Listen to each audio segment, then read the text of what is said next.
Hello dear student, I am Rohini Daun. I will welcome to all of you. Today we learn Unit 1st Android Fundamentals. In this unit we learn about Introduction to Android, Overview and Evolution of Android, then Feature of Android and Android Architecture, Component of Android Application, Manifest File and Android Activity Service Lifecycle. Topic first.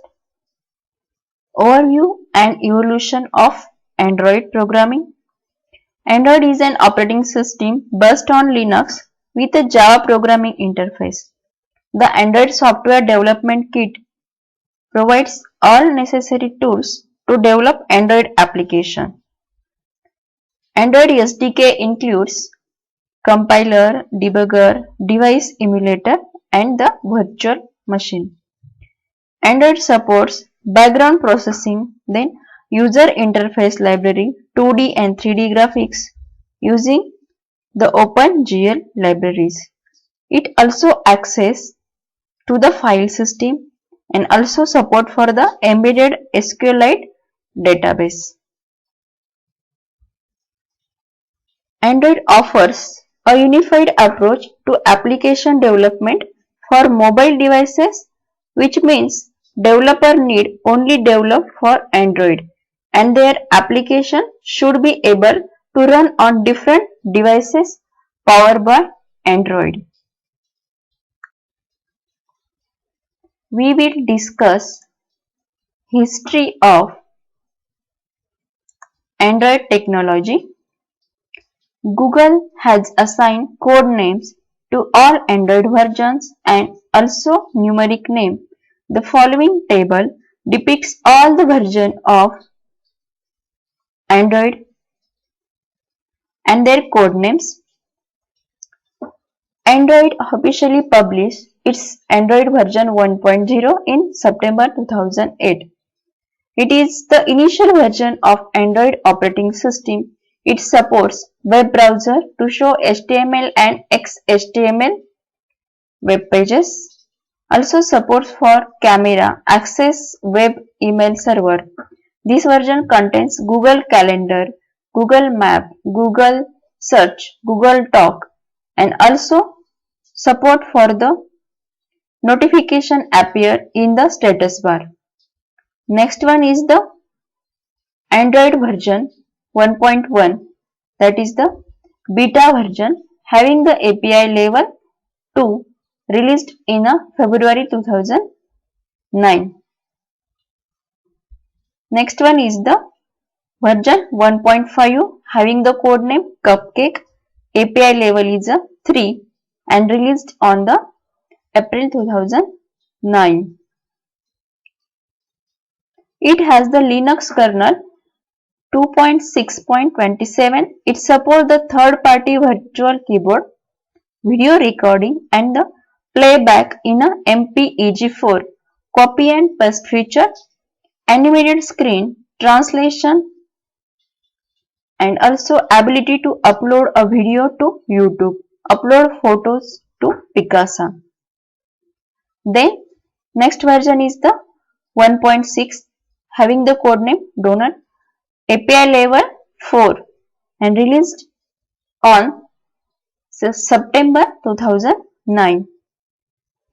It contains the numerous new features such as a voice and text entry search, bookmark history, contacts, faster camera access. User can select multiple photos for deletions and also support text to speech engine.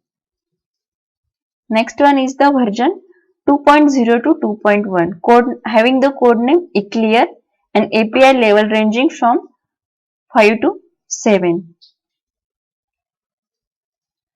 It was based on the Linux 2.6.29. It contains the several new features as expanded account synchronization, then Microsoft Exchange email support, Bluetooth 2.1, ability to tap a contact photo and select to call. Also ability to search all save SMS and the MMS messages. Next version is the Pro. Version name is a 2.2 to 2.2.3 and having API level 8 and released on May 2010. It contains the several features as speed, memory, performance optimization, then integration of the Chrome's V8. Also JavaScript engine into the browser application. Support Android clouds to device messaging services.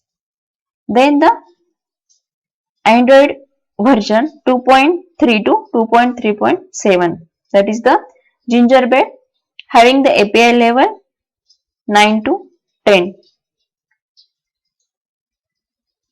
It includes the following changes like as a support for extra large screen size and resolution, updated user interface design with increased simplicity and speed. It has improved bug fixes for Nexus S voice or video chat using the Google Talk, then the network performance for the Nexus S 4G. Next version is the 3.0 to 3.2.6, having the API level 11 to 13 and released on the February 2011. Codename Honeycomb.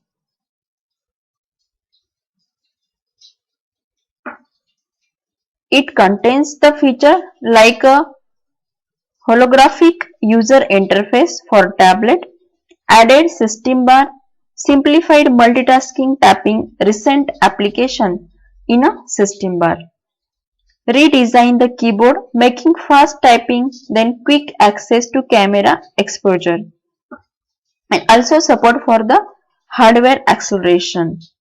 Next version is the ice cream version ranging from 4.0 to 4.0.4, having the API level 14 to 15 and released on October 2011. It is based on Linux kernel and it was the last version of officially support Adobe System Flash Player.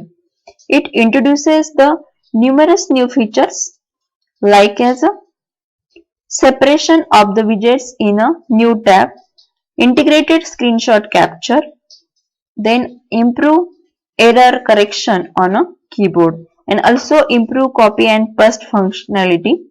Next one is the Jelly Beans. Jelly Beans ranging version name 4.1 to 4.3.1 and having API level 16 to 18, released on the July 2012. It is based on Linux kernel and it updates to following features like as a smoother user interface, enhanced accessibility, expandable notification, then fixed bug on Nexus 7, one finger gestures to expand and collapse the notification. Next version is the KitKat. Version name 4.4 to 4.4.4 and API level 19 to 20 and released on October in 2013. The other devices with a less than 512 MB of RAM must report themselves as a low RAM devices, and it includes the several new features as a clock no longer display bold hours, then the wireless printing capability, web views are based on the Chromium engine, sensor batching, built-in screen recording features and the better application compatibility. Camera application loads Google Plus and photo instead of the gallery. Next one is the Lollipop, version name 5.0 to 5.1.1 and API level ranging from 21 to 22, released on the November 2014.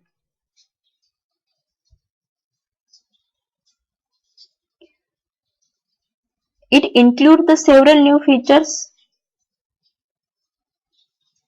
like as a redesign the user interface, support for the 64-bit CPUs, support for print previews, material design, then the Project Volta for the battery life improvement, and also support for the multiple SIM cards, device protection, high definition voice call, native Wi-Fi calling supports. Next version is the Marshmallow version ranging from 6.0 to 6.0.1. API level is a 23 and the released on October 2015. It contains the various new feature as a app standby feature, then introduced to doze mode to save the battery life and native fingerprint reader and also support for the runtime permission request. Next one is the Nougat version 7.0 and the API level 24. It support for the file burst encryption, zoom in the screen, then multi-window support, new data saver mode, and also GIT compiler makes 75% faster app installation and picture-in-picture support means the PIP and support manager APIs also, circular app icons. Next one is the Oreo version, Oreo 8.0 to 8.1 and released on December 2017. There are the two versions for the Oreo. It will also support picture in picture, then support for the Unicode 10.0 emoji, then restructure setting, adaptive icons, then the notification channel, and also support for the integrated printing, then the neural network API, and it also shared the memory API and the Android Oreo Go editions. Next version is the Pi. Version name is the 9.0 and API level is 28. Released on the August 2018. It was the first announced and preview launched by the Google and it was officially released on the 6th August 2018. It has the features like as the clock has moved to the left of the notification bar, then the screenshot button has been added, battery percentage always shown on the display. Next version is the version 10, also called as the Android Q, and the API level is 29, released on the September 2019. It contains the permission to access the location in the background, then floating setting panel, support for an AV1 video codec and the support for the biometric authentication and the WPA3 Wi-Fi security. And the last one, Android 11, version name 11.0, API level is 30 and which is expected to be made available during the third quarter of the 2020. This version support for the message bubbles and priority conversations, then support for the new media playback widgets, then screen recording, smart app suggestion and the new recent app screen. Also support for the iPhone like screenshot visuals, then the dark mode scheduling, also support for the single time app permissions and the voice access controlling your phone with your voice. Android feature. There are already many mobile platforms on the market today. Although some of its features have appeared before, Android is the first environment that combines the following features. First one is open source, a truly open, free development platform based on Linux and open source. We can use and customize the platform without paying a royalty. Developers know that the platform is not locked into any one vendor that may be acquired. Next one is the component-based architecture. Parts of one application can be used in another. You can even replace built-in components with your own improved versions. This allows creativity in mobile application. Then the built-in services. Location-based services use GPS or cell tower triangulation to let you customize the user experience depending on where you are. Browser and map views can be added directly in your application. All these built-in capabilities help to add on more functionality and decrease development cost. High quality graphics and the sound. Smooth 2D vector graphics and animation inspired by Flash are added with 3D accelerated OpenGL graphics to enable new kinds of games and the business applications. Code for the most common industry standard audio and video format are the built-in. Portability. All your programs are written in Java and executed by the Android's Dalvik virtual machine, that is the DVM. So your code will be portable across ARM, x86 and other architecture. Support for a variety of input methods is included, such as a keyboard, touch and the trackball. User interface can be customized for any screen resolution and the orientation. Android have some advanced feature like as a voice search, screen capture, autocorrect, then the sensors, direct USB access, text to speech and the fingerprint scanner.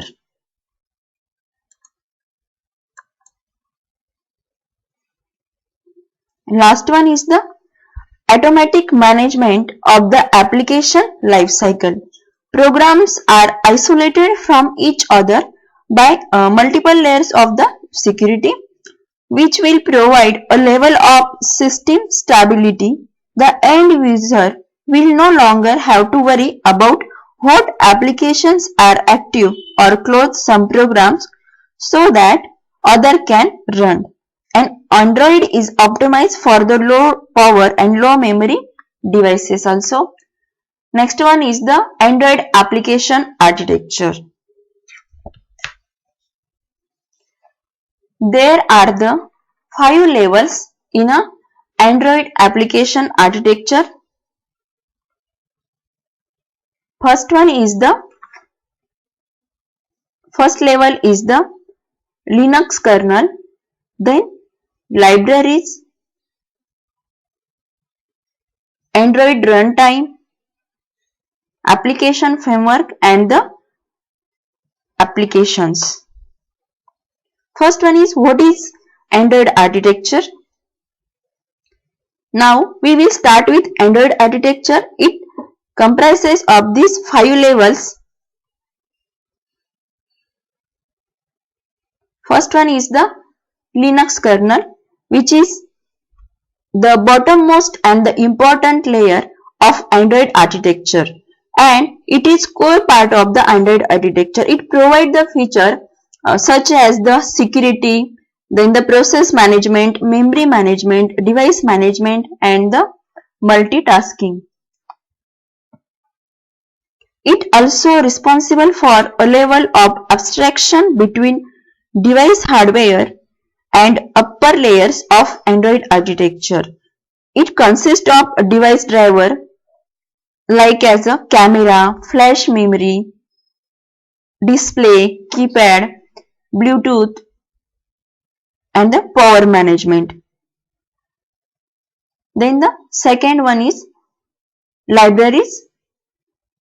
The kernel contains the Android native libraries, and these shared libraries are all written in a C or the C++ language and compiled for particular hardware architecture used by the phone and pre-installed by the phone vendor.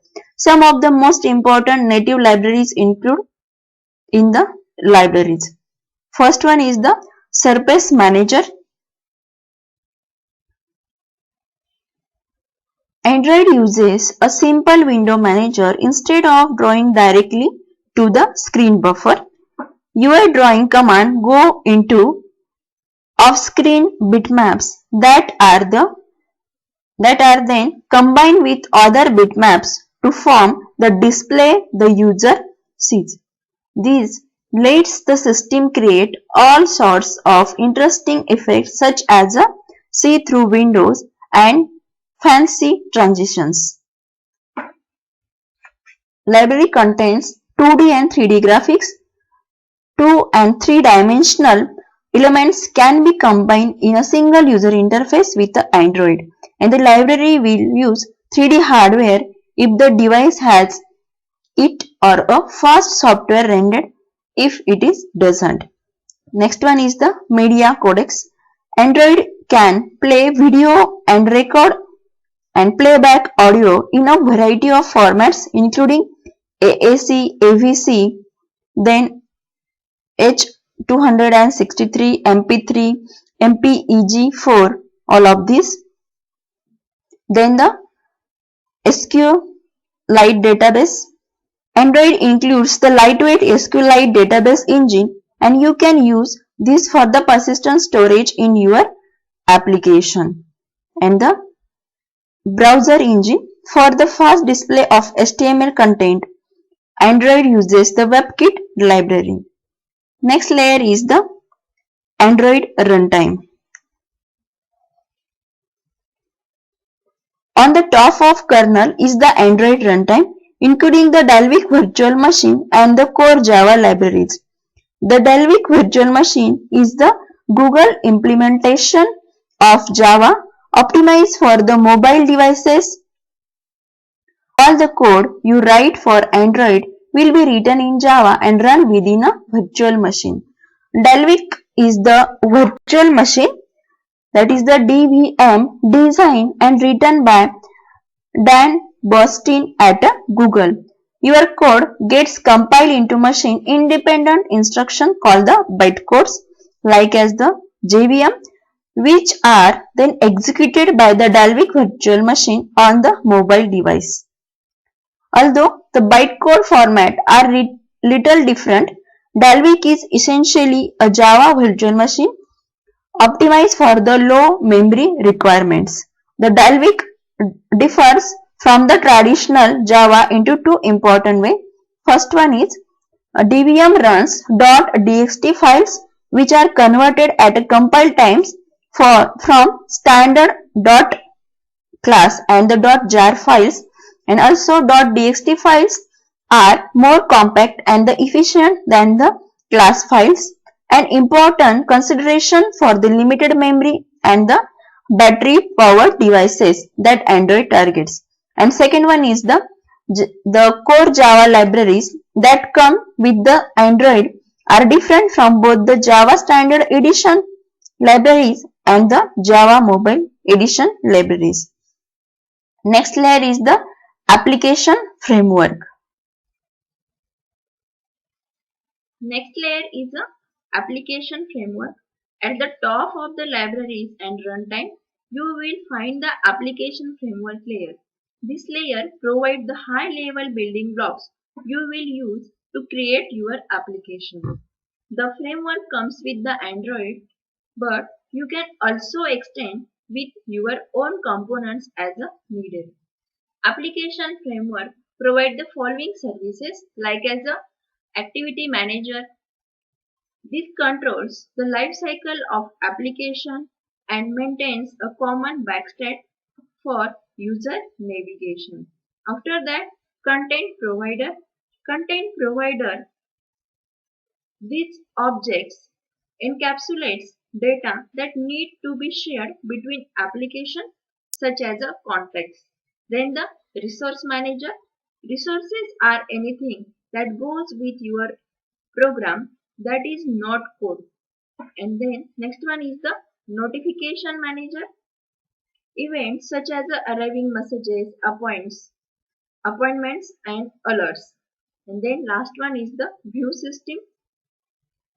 It acts as a base class for the widgets and it is responsible for the event handling. Then the next one is the framework for Android development.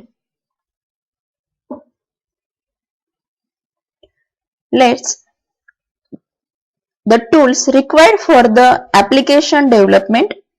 There are many tools available for the Android development. Some of the best Android development tools are listed below. First one is the PhoneGap, Adobe and the Apache sponsor this framework. Moreover, it allows the users to keep watch on the changes made while working and running the programs. Then the Android Studio. Android Studio is the official IDE for Android application development, and also it helps to build high quality applications. Android beginners are recommended these applications. Then the Corona SDK. This tool helps us to build 2D applications. Moreover, it uses the Lua language, which is simple than the C and CPP language. Game developer mostly use this framework. Then the Genymotion.